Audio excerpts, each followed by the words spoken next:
you may look at survivingbreastcancer.org and be like, wow, like she's got the website, she's got social media, she's got these programs, etc. But what you don't necessarily see, and this is so true on social media in general, is like the blood and tears that go into this work all of the time. And so for me, it really has to be, and you talked to Jesse a little bit about like your why, like why are you doing this?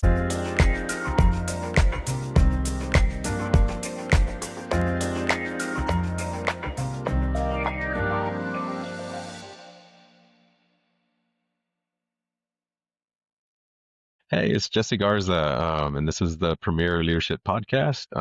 Today, I'm excited to have my first guest, Laura Carfang with survivingbreastcancer.org. Laura, how are you today? Thank you for being on the show and welcome. Great. Thank you, Jesse. I'm so excited to be here and to be working with you and to share my experience in the nonprofit space. So thank you for having me. Yeah, of course.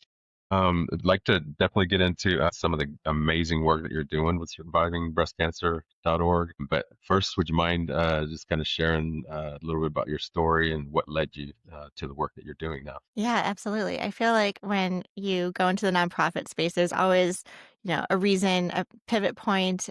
For me, it was my own personal experience being diagnosed with breast cancer in my 30s, which was well before even being screened with my first mammogram. Here in the United States, women don't normally get screened until the age of 40 unless they're high risk. And so you can only imagine just like not really even being having cancer on my radar, how shocking it was to find out that I was diagnosed with an early stage breast cancer at the time. And so after going through probably, I would say like 18 months, almost 2 years of treatment from chemotherapy, radiation, surgery, more chemotherapy, hormonal therapies, all of these things for a number of years. I remember sitting in an Airbnb because my parents are coming up to visit me here in Boston where I was being treated. And they're like, so what are you going to do now? And I'm like, I don't know. Like, a cancer diagnosis really puts things in perspective. And so, the paper jam in the office didn't seem so important anymore. Being stuck in traffic and you're a few minutes late and like sweating bullets because you're late for work just didn't seem as important anymore. And so we decided to launch a nonprofit called survivingbreastcancer.org. Nice. Did you do that in response to like some gaps that you saw in the field or in the air, that space? Absolutely. So, being treated in Boston, I was so lucky to have access to some excellent hospitals and, a community here. But even in this metropolitan area, there were still silos. And that was really shocking to me. This was the first time that I've actually gone through such an extensive experience with the healthcare system. I've been pretty healthy up until a cancer diagnosis. And so understanding what it was like to work with social workers or to have access to support groups, trying to find peers my own age in their 30s when I was diagnosed was this uphill battle. I thought people would come crawling out of the woodwork saying, oh my gosh, I'm on the other side, or here's some tips that you can learn from or what you can expect to go through. And I was not finding that.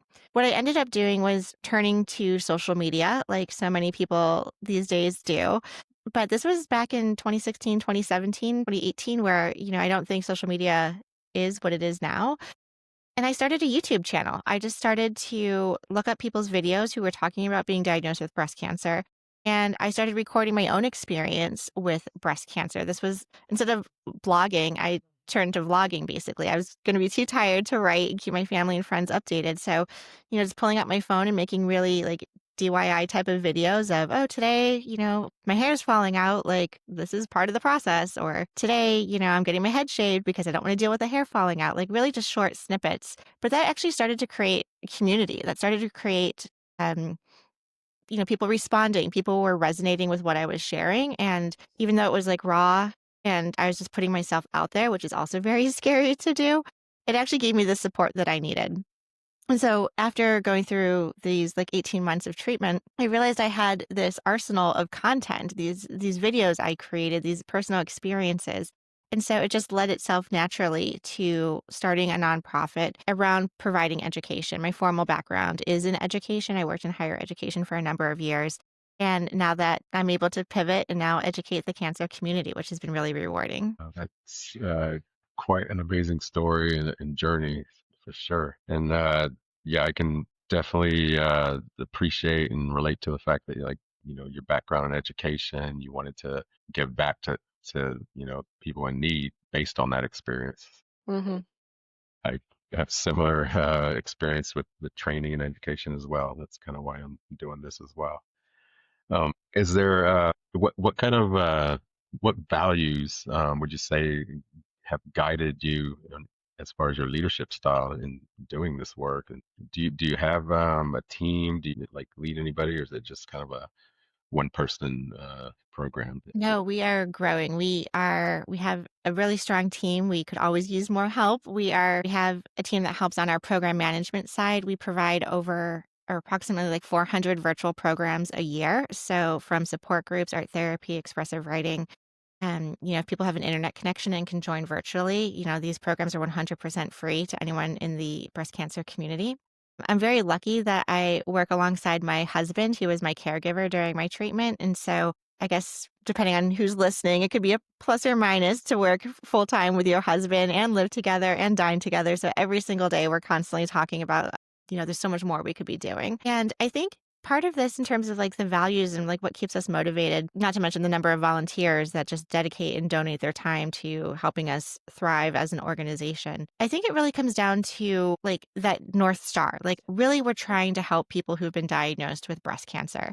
There are like thousands of nonprofits out there of all sizes, and they all do incredible work. So I always say, let's collaborate. We're not here for competition, even though we are all looking out for the same dollar and trying to get funding to sustain ourselves. Cancer is such a tricky and complicated and devastating diagnosis, and that's stressful enough. So I always tell my team that the work that we do at survivingbreastcancer.org should never be stressful. The moment is no longer fun. The moment is no longer like making you happy, then this is not the right fit. And we have to kind of stop and pull back. And that has really helped me find balance, even though I am kind of a workaholic. I love it. I'm addicted to my work. But at the same time, the moment it's not fun anymore, I know something has to change.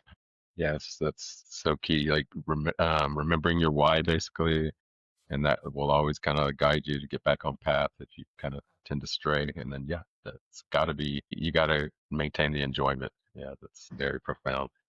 Yes. Well, next month is Breast Cancer Awareness Month, right? So, moving as we move into that month, what are your, kind of key goals or plans for moving Oh, into that? it is so busy. Thank you for asking. And so, it's funny because we really start planning for Breast Cancer Awareness Month like early to midsummer. And then right now, as at the time of this recording, I know it's September. And so we are like in the thick of like planning and executing that ideally by the time October comes, we are on autopilot, that all of the work leading up to the month has been underway. But for us, I've been in this space for about 8 years now, and Breast Cancer Awareness Month has been very yin and yang for me, especially as the leader for survivingbreastcancer.org. My diagnosis, I was diagnosed at the end of September in 2016. And so my treatment really began in October after a couple of appointments. October was the month where I got my first chemotherapy infusion, started losing my hair, all of these things. And I was really excited to have Breast Cancer Awareness Month in my month of like going through this. I was, felt supported by all the pink ribbons everywhere. I remember going to a store and they were like, "Oh, do you want stamps with a pink ribbon on them?" I'm like, "Yes, I do. I need to buy stamps for like with the pink ribbon." Or, "Do you want to donate?" And, a lot of stores will offer some sort of, discount if you donate during the month or proceeds go to certain places. So, I was wearing the pink ribbon until like I felt so great that first October. Then I started getting more involved in the community and not realizing how triggering also Breast Cancer Awareness Month can be. And now that I'm a little bit further out from my initial diagnosis, I can definitely see how this overwhelm of pink ribbons can just really make you feel like, oh gosh, I don't want to remember this anymore. I'm back to work. My hair is back. I'm feeling better. My family life is better. I don't need to be reminded of such a tragic moment. And so being able to acknowledge that not everybody is celebrating the same way others might be during this month, I think is really important. A couple other things that I'd like to share just for listeners and knowledge sake is that while we associate Breast Cancer Awareness Month with the pink ribbon, for those who are living with metastatic breast cancer, it is actually a terminal disease for which there is no cure. And they have their own ribbon, actually. It's three colors, which is the pink that represents the breast cancer ribbon, but also a teal and a green. And so I just bring that up as well because while we're talking about Breast Cancer Awareness Month, metastatic breast cancer does not get a lot of publicity in this month either. And so that could just be something that people who are listening might be on the lookout for, how they can get more involved and really if we can start solving the problems at the top, if you will, from if we can solve metastatic disease, everyone else with early stage cancer will benefit from that. Oh yeah, that's very good information. Thank you for sharing that. I wasn't even aware of that myself. Yeah. And then we also say, breast cancer doesn't just show up in October, it is a 365 type of disease. And so I also just remind people, whether, especially for us running a nonprofit, donations are fantastic during the month of October, but please remember all of your nonprofit allies throughout the year because we're dealing with breast cancer on Thanksgiving. We're dealing with breast cancer around the holidays when a lot of pressure tends to be put on us. You're dealing with family, maybe extra chores and work around the house, preparing for the holidays, and you might just be feeling tired or fatigued or exhausted or just simply tired of repeating your story every time like the distant relative is asking how you're feeling, right? And so just to head into this season with compassion and just understanding where those who have been diagnosed with cancer are coming from. Um, I have a question about the way the way we see the world kind of going, the direction we see the world going into. Where do you see AI, or how do you see AI impacting the work that you do with SBC? I am so excited for AI. I am such a dork in the most positive, greatest way of just jumping into technology. I really think that if we can embrace technology and bring it to the work that we're doing, it really is an accelerator and can help propel the work and amplify the work that we're doing like tenfold. So, in terms of learning AI, I'm just jumping right in. I'm trying to sign up for every 14-day pre-trial subscription I can to play around with the technology and to learn and to have fun and not to take myself too seriously with it because, that's part of the learning. One example is I created an avatar of myself. It's not public yet. We'll see if it ever goes public. But I created like an AI generated avatar of me that talks and can answer your questions. I'm like, how fun is that? So you can only imagine that that kind of freaked my husband out, but now he has two of me. But, this is what it is. If we can leverage technology in this fun example, but, what applications does this actually bring to the industry? I think could really be very profound. We're already seeing how AI is being used in the clinical setting, especially with radiology and mammography. So if you have these huge data sets of understanding what tumors look like, um, and especially in hard for the human eye to see and evaluate dense breast tissue as an example, AI has the power to actually analyze and take these data sets and come up with recommendations. I'm not going to go into the specifics because I'm not a medical doctor, but we are starting to see a lot of really positive benefits that give us as patients a lot of hope for how AI is driving cancer, breast cancer specifically, in the right direction. Well, that's great to hear. Yeah, I know a lot of people have concerns, and there's always going to be maybe pitfalls with everything, every new technology and every new innovation. But yeah, it's Hmm. good to see that you're embracing it. You're going to try to use it for the value that it can bring, and kind of enhance what you're doing and help people. Because I think Well, it's here. So I feel like if we don't embrace it, we're going to be left behind. that absolutely, yeah, I completely agree as far as that Hmm. thought process. Yeah. And at the end of the day, we want to help people, right? So like if we can Hmm. leverage that tool to help us help more people, then yeah, why not?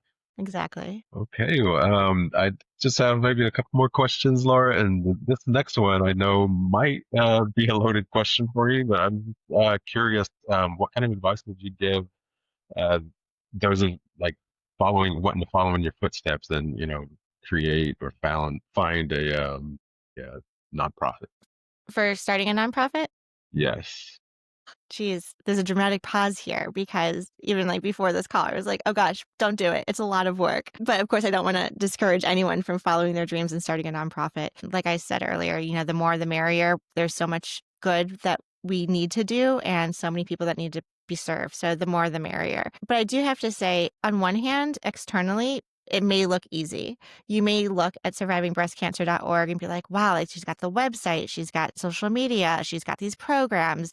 etc. But what you don't necessarily see, and this is so true on social media in general, is like the blood and tears that go into this work all of the time. And so for me, it really has to be, and you talked to Jesse a little bit about like your why, like why are you doing this? And to know that it's okay to start, it's also okay to fold if the fit is not a good fit for you either. So giving yourself permission to explore or pivot, making sure that you have a really strong and solid board of directors that can help you achieve the goals that you want as a nonprofit organization, I think is really key. And also understanding that there's different ways of running a nonprofit or starting a nonprofit, I should say, where you could start off as a nonprofit that's totally independent. There's also types where you can get sponsorships from nonprofits and just be an arm and extension of that nonprofit as well. They're called fiscal sponsors. And so, again, doing your research and kind of figuring out what type of nonprofit you want to fall under, and why, and what makes the most sense for you. I will say that when I was applying for nonprofit status, it was like writing my own dissertation all over again. It was a lot of paperwork. The government wanted to see the 5-year plan, they wanted to see the board of directors, they wanted to see the registration with the state, the bylaws, all of these things, which really helped lay the groundwork for what we were doing. But the 9 months leading up to that submission and then keeping your fingers crossed that you get the approval was a labor of love. Yeah, it seems like you went through quite a bit. Being that you're not necessarily from a business background, did you seek out any kind of resources to kind of help support you in this Yeah, that's a process? great question. So this is another reason, and I think even online you don't need to be in Boston, but I was just so lucky to be in Boston to find other like incubator type programs and mentorship opportunities. So I knew nothing about starting a nonprofit, let alone leading one. So I just Googled, or I guess nowadays you can ask chat or whatever your search function is. But what are the resources in your town or an online class or course that you could take? A lot of them offer actually free or very minimal payment options as well. So I was able to attend like legal sessions and legal clinics to understand what my legal responsibilities were for starting the nonprofit. I was able to attend some entrepreneurship classes to kind of understand, okay, how are we launching this? And that gave me a foray into meeting other people who are starting nonprofits in the Boston area, even outside of the cancer space. So we were all kind of struggling together, if you will, but that community was really important to have. Oh, that's great. Yeah, I think it's very important to realize that when you set out to, do something like this, very Mhm. huge, it might be out of your comfort zone, but like you're not alone with it. Personally, I've gone with reached out to the Small Business Association, and we have a Yes. strong group here. You just networking. Yeah, just don't try to go it alone, even though Yeah, your chamber of commerce. I mean, the cities want you to be successful. You're starting a company or a business or a nonprofit in their town, so they want to be supportive. yeah. Well, this has been a great discussion, Laura. So appreciative of you. If one last thing, if people want to reach out or find you, where do they find you? Yeah, great question. Thank you. So I'm Laura Carfang. You can reach me at laura@survivingbreastcancer.org, which is my email. You can follow Surviving Breast Cancer Org on Instagram. And if you don't mind, Jess, we also have an event coming up in October for Breast Cancer Awareness Month. So if anyone is interested in supporting or joining our fundraiser, we are telling cancer to go take a hike on October 25th. So all of those details are on our website, survivingbreastcancer.org. Awesome. All right. Well, that should do it. Again, thank you for joining me today, Laura, and I wish you all the success and all the best as you move forward. Likewise, thank you so much for having me. It was a pleasure. Of course.